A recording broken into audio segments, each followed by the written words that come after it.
Çorum Göğüs Hastalıkları Hastanesi Pulmoner Rehabilitasyon Ünitemiz kronik solunum yolu hastalıkları yaşayan bireyler için özel olarak hazırlanmış programlar sunmaktadır.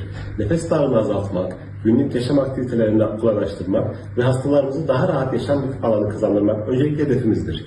Pulmoner Rehabilitasyon Ünitemize uzman hekimlerimizin muayene ve yönlendirmesiyle gelen hastalarımız fizyoterapist eşliğinde kas testi, inspirasyon, ekspirasyon testi, vital bulgular, günlük yaşam testleri, kabaca yürüme testleri olarak nitelendirilen shuttle testi, 6 dakika yürüme testi, endurance testi yapılarak değerlendirilmesi tamamlanır.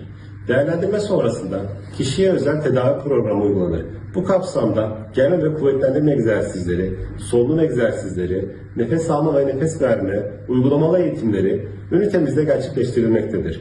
Çorum Göğüs Hastalıkları Hastanesi Pulmoner Rehabilitasyon Ünitemiz fizyoterapist eşliğinde tüm hastalarımıza hizmet vermektedir.